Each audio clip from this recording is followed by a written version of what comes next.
Hello everyone and welcome back. तो last की videos में हमने देखा था कि सीरीज एंड सीक्वेंस क्या होती है। हम एक 11th का एक बहुत बड़ा टॉपिक था हमारा सीरीज एंड सीक्वेंस, जो था arithmetic progression, geometric progression, harmonic progression, mean, special series, ये हम कवर कर चुके हैं। अब हमारे पास एक बहुत इंपॉर्टेंट टॉपिक है जो है मैट्रिक्स। या तो आप इसको मैट्रिक्स बोल लीजिए या बोल लीजिए मैट्राइसेस, दोनों एक ही बात है, बस सिंगुलर और प्लूरल का फर्क है। मैट्रिक्स का प्लूरल फॉर्म होता है मैट्राइसेस। तो मैट्रिक्स का यूज क्या है, मैट्रिक्स को हम कहां यूज करते हैं, उसे कैसे यूज करते हैं, सबसे पहले हम वो समझते हैं। मैट्रिक्स का यूज आप मैथ्स में देख लीजिए, फिजिक्स में देख लीजिए, कंप्यूटर लैंग्वेज में आप जब कोडिंग करते हैं वहां पर भी आपको मैट्रिक्स का यूज होता है। और ना ही सिर्फ स्कूल लाइफ में, आप कॉलेज में चल जाइए, मास्टर्स की डिग्री कर लीजिए, कुछ भी कर लीजिए, आपको मैट्रिक्स का यूज मिलेगा। तो सबसे पहले जो हमें मैट्रिक्स में देखना है वो है उसकी डेफिनेशन क्या होती है। डेफिनेशन आपको नोट्स में मिल जाएगी। यहां हम ऐसा करते हैं, डेफिनेशन को समझ लेते हैं कि डेफिनेशन बोलती क्या है। डेफिनेशन बोलती है कि matrix is an arrangement of arrays which are having m rows and n columns। क्या बोला मैंने? m rows and n columns, right. तो और अरेंजमेंट कैसा होगा कि यहां पर कुछ कुछ एलिमेंट्स होंगे। ये जो पूरा मैट्रिक्स दिख रहा है आपको, यहां कुछ कुछ एलिमेंट्स होंगे। अब हमें समझना है कि रोज क्या होती है और कॉलम्स क्या होते हैं। जो हमारी हॉरिजॉन्टल एलिमेंट्स होंगे वो जाएंगे रोज के अंदर, और जो हमारे वर्टिकल एलिमेंट्स होंगे वो जाएंगे कॉलम्स के अंदर। यानी कि जो लेटी हुई लाइन होगी वो होगी हमारी नंबर ऑफ रोज। अगर आप यहां देखेंगे तो जितनी भी आपको ऐसे लाइंस मिलेगी वो क्या होगी? आपकी नंबर ऑफ रोज। और जितनी भी आपकी वर्टिकल लाइंस होगी, यानी कि जब आप एलिमेंट्स लिखेंगे इस मैट्रिक्स में, तो जितने भी एलिमेंट्स एक लाइन में आएगी वो कंपोजिट होगी एक कॉलम, फिर दूसरा कॉलम, थर्ड कॉलम, एंड जितने भी कॉलम आपको मिलते हैं या फिर क्वेश्चन में दिए जाते हैं, राइट। अब हम समझते हैं कि मैट्रिक्स का ओरिजिन कैसे हुआ, या फिर मैट्रिक्स को हमने यूज कैसे करना शुरू किया, मैट्रिक्स कब शुरू। अब हमें समझना है ओरिजिन कैसे आया इसका। ओरिजिन के लिए हम सबसे पहले एग्जांपल लेते हैं। सपोज हमारे पास 3 पर्सन्स हैं, P1, P2 और P3।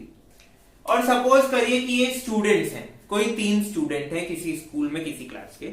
हम स्टडी कर रहे हैं कि उनके पास कितने पेन है और पेंसिल है। सबसे बेसिक एग्जांपल, सो मैंने मान लिया P1 has 2 pen 3 pencils, P2 has 4 pens 1 pencil, P3 has 10 pens 0 pencils,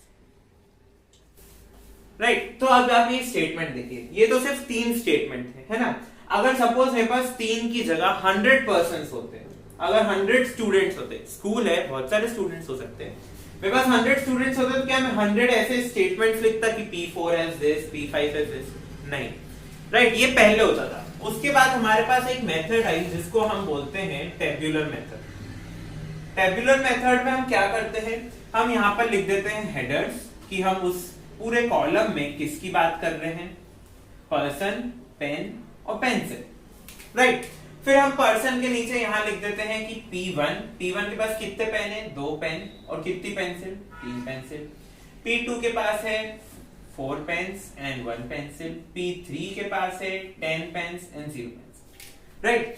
तो ये तो हो गया हमारा टेबुलर फॉर्म। अगर इसी में 100 पर्सन होते तो ये इससे थोड़ा सा इजी फॉर्मेट है। आप अगर टेबुलर फॉर्म को देखेंगे तो थोड़ा सा इजी फॉर्मेट है कि यहाँ पर आपको बार बार हैज, पेन, पेंसिल ये बार बार नहीं लिखना। अब टेबुलर फॉर्म को भी और आसान करने के लिए हमारे पास कौन सी मेथड आई? Matrix method. तो मैट्रिक्स मेथड में क्या होता है, हम लेते हैं एक मैट्रिक्स जिसको रिप्रेजेंट किया जाता है स्क्वायर ब्रैकेट्स। इन ब्रैकेट्स को हम बोलते हैं स्क्वायर ब्रैकेट्स, राइट। तो स्क्वायर ब्रैकेट्स के अंदर हम लिखेंगे, सपोज आपको P1 रिप्रेजेंट करना है, राइट। तो आपने यहां लिख दिया P1। ये लिखना नहीं होता है, बस ये समझने के लिए हम यहां लिख रहे हैं ये P1 है। यहां लिख दिया मैंने 2 और पेंसिल में लिख दिया 3, यहां 4 1 10 0।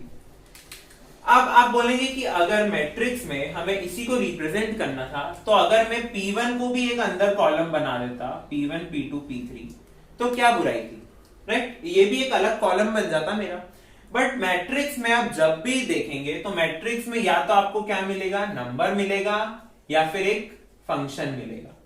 मैट्रिक्स के जो एलिमेंट्स होते हैं जैसे 2 3 4 ये एलिमेंट्स जो हैं P1 P2 नहीं लिख सकते आप, राइट?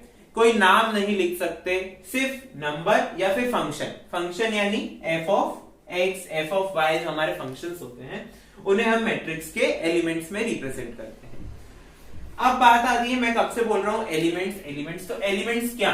मैट्रिक्स में जो ये एक पॉइंट पे आपको दिख रहा है, जो ये दिख रहे हैं अलग अलग, ये है एलिमेंट्स। तो अगर आप इस मैट्रिक्स को सपोज मैंने रिप्रेजेंट किया ए से, तो ए के एलिमेंट्स क्या है? ए के एलिमेंट्स है मेरे 2 3 4 1 10 और 0। ये मेरे क्या है? ए के एलिमेंट्स हैं। इन एलिमेंट्स को रिप्रेजेंट करने का भी एक तरीका होता है, राइट? तो मैट्रिक्स रिप्रेजेंटेशन देखता है। अब हमें क्या देखना है? मैट्रिक्स का रिप्रेजेंटेशन, कि किसी मैट्रिक्स को रिप्रेजेंट कैसे करते हैं। फिर उसके अंदर का जो हमारे पास डेटा है, ये जो सारे हमारे एलिमेंट्स है, ये कंस्टिट्यूट कैसे आए हैं? डेटा से। ये जो डेटा है इसको कैसे रिप्रेजेंट किया जाता है? ओके, सो लेट्स अब हमें देखना है कि एक मैट्रिक्स को रिप्रेजेंट कैसे किया जाता है। याद रखिएगा हमने यहां बोला है मैट्रिक्स, नॉट मैट्राइसेस। हम एक मैट्रिक्स की बात कर रहे हैं। मैट्राइसेस को रिप्रेजेंट करने के लिए इसी मैट्रिक्स को हम वापस लिख देंगे, right? Matrices is plural of matrix. हम बात कर रहे हैं मैट्रिक्स की। तो मैट्रिक्स को रिप्रेजेंट करने के लिए सबसे पहले हम मैट्रिक्स को डिनोट कैसे करते हैं? एक मैट्रिक्स को डिनोट किया जाता है कैपिटल लेटर से, राइट? कैपिटल लेटर, अब वो A B C D कुछ भी हो सकता है, या फिर A1 A2 सबस्क्रिप्ट में A2, राइट? A3, ऐसा कोई भी फॉर्मेट चलेगा, बट कैपिटल लेटर्स। और जो ये हमें स्मॉल लेटर्स दिख रहे हैं A11 A12 या फिर जितने भी दिख रहे हैं, ये हमारे क्या हैं? एलिमेंट्स हैं। इन्हें हम बोलते हैं एलिमेंट्स। तो एलिमेंट्स को अगर आपको जनरल डिनोशन देना है, जैसे हमने क्या है एक मैट्रिक्स को जनरली डिनोट कर रखा है, यहाँ पर रिप्रेजेंट कर रखा है, तो एलिमेंट को जनरल डिनोट कैसे करते हैं? Aij। Aij से किसी भी एलिमेंट को अगर आपको डिनोट करना है तो उसे लिखते हैं Aij से। यहां पर आप i और j की वैल्यू डिसाइड करेंगे जो आपको क्वेश्चन में दी हुई होगी। मैट्रिक्स कितने बाय कितने की है? 2 बाय 2 की है, 3 बाय 3 की है, 2 बाय 3 की। जरूरी नहीं है दोनों बराबर हो, राइट? तो अब आप यहाँ पे i की 1 फिर j की अलग अलग वैल्यूज ऐसे आप रखते रखते जाइए तो आपको ये पूरी मैट्रिक्स फॉर्मेट बन जाएगा। अब देखिए, हमें पता है कि जो हमारी हॉरिजॉन्टल होती है वो क्या होती है? रोज, और जो हमारे वर्टिकल्स होते हैं वो होते हैं कॉलम्स। तो अब आपको रिप्रेजेंटेशन कैसे करना है? Aij में जो i है हमारा, Aij में जो i है वो रिप्रेजेंट करेगा कि आप कौन सी रो की बात कर रहे हैं। सपोज आपने ये लिया A11 एलिमेंट, तो जो आपने लिखा A1, तो जो फर्स्ट वाला वन है, जो फर्स्ट i होता है, वो क्या रिप्रेजेंट कर रहा है कि आप कौन सी रो की बात कर रहे हैं। तो हम कौन सी रो की बात कर रहे हैं? First row. फिर यहाँ पर सेकेंड रो, यहाँ पर ith रो, और यहाँ पर हम कौन सी रो की बात कर रहे हैं? m रो की। जो j वाला कॉलम है आपका, वो रिप्रेजेंट कर रहा है कि कौन सा कॉलम है। जो j एलिमेंट है वो रिप्रेजेंट कर रहा है कौन सा कॉलम है। अब सपोज मैंने लिया ये वाला एलिमेंट A23 में जब आप देखेंगे तो 2 तो हो गया कि रो कौन सी है, और ये जो 3 है ये हो गया कि कॉलम नंबर कौन सा है। तो आप देखिए, सेकेंड रो ये फर्स्ट रो, ये सेकेंड रो, तो A2 और 3 के लिए first column, second column, third column, तो A23, राइट? ये हो गया हमारा एलिमेंट का जनरल डिनोशन, ये हो गया मैट्रिक्स का डिनोशन। अब आपको मैट्रिक्स में एक बहुत इंपॉर्टेंट पॉइंट पता होना चाहिए कि मैट्रिक्स का ऑर्डर क्या होता है। मैट्रिक्स का ऑर्डर क्या होता है कि उस मैट्रिक्स में कितने रोज बाय कितने कॉलम हैं। जैसे आप अगर यहां देखेंगे तो आपको टोटल रोज कितनी दिख रही है। मैंने क्या बोला, जो फर्स्ट एलिमेंट है वो डिनोट करता है आपकी कितनी रोज हैं। तो आप देख लीजिए, ये first row, second row, ith row and m row. तो फर्स्ट एलिमेंट ये रहा हमारा m, तो रोज कितनी है हमारी? m। तो ऑर्डर में सबसे पहले आता है number of rose, right? Order में सबसे पहले हम लिखते हैं नंबर ऑफ रोज, फिर क्रॉस लाके हम लिखते हैं नंबर ऑफ कॉलम्स। अब आप इसमें कॉलम्स काउंट करिए, first column, second column, third column, ऐसे करते करते कितने कॉलम्स दिख रहे हैं आपको? n columns. तो ऑर्डर में देखिए आप m क्रॉस n, तो m क्रॉस n। ये इस मैट्रिक्स का, जो आप किसी भी जनरल मैट्रिक्स को पढ़ेंगे तो उसका ऑर्डर रिप्रेजेंटेशन क्या होता है? m cross n। जहां पर m जो है वो होता है नंबर ऑफ रोज और n जो है वो होता है नंबर ऑफ कॉलम्स। ठीक है, अब ऐसा करते हैं, हम मैट्रिक्स का कुछ एग्जांपल्स लेते हैं जिसमें हम लोग निकालेंगे कि रोज कितनी है, कॉलम्स कितने हैं, ऑर्डर क्या है और एलिमेंट्स क्या है। राइट, एलिमेंट्स यानी ये जो हमारे A1 A2 A3 जितने भी हमें दिख रहे हैं ये एलिमेंट्स भी निकालने हैं, रोज निकालनी है, कॉलम्स निकालना है और ऑर्डर निकालना है। तो अब हमें देखना है सेकंड एग्जांपल। सपोज मैंने एक मैट्रिक्स लिया जिसको मैंने रिप्रेजेंट किया A2 से। मैट्रिक्स मैंने लिया 1 2 3 4 5 6, ये मेरा मैट्रिक्स है। ठीक है, मुझे सबसे पहले निकालनी है कि इसमें रोज कितनी है, कॉलम्स कितने हैं और फिर मेरे को देखना है कि इसका ऑर्डर क्या है। ऑर्डर यानी m cross n। Right, columns होते हैं हमारे n और रोज होती है हमारी m, ये हमें फाइंड करना है। तो रोज क्या होती है कि हमारे पास कितनी स्लैंटिंग लाइंस बन पा रही है।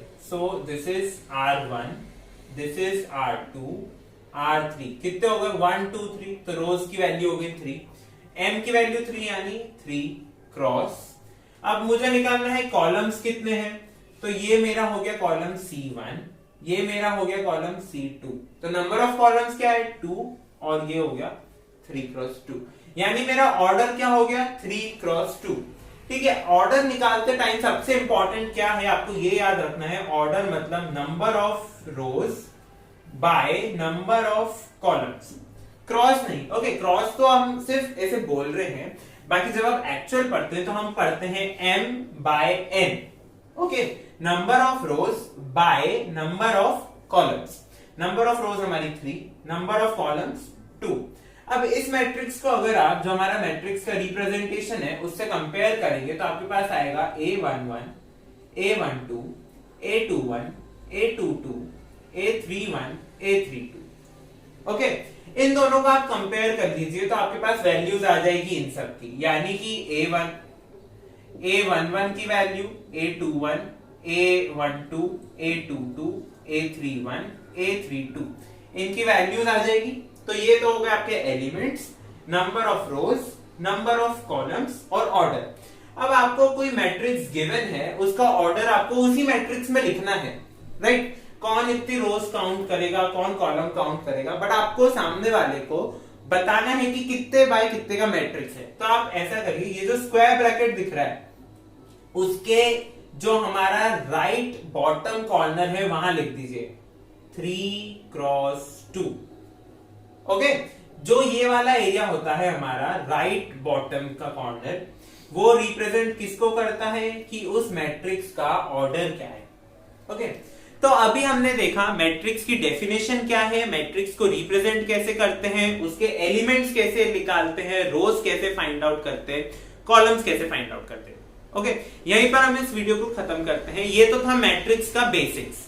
अब नेक्स्ट वीडियो में हमें देखना है कि मैट्रिक्स के क्या क्या टाइप्स होते हैं, और अगर हमारे पास कुछ एक सीक्वेंस गिवन हो या फिर कोई एक पैटर्न गिवन हो, उससे हम मैट्रिक्स कैसे बना सकते हैं। अगर हमको एलिमेंट्स गिवन है कि एलिमेंट्स इस फॉर्म में है तो हमें कैसे वैल्यूज रखनी है कि हमारी मैट्रिक्स बन जाए।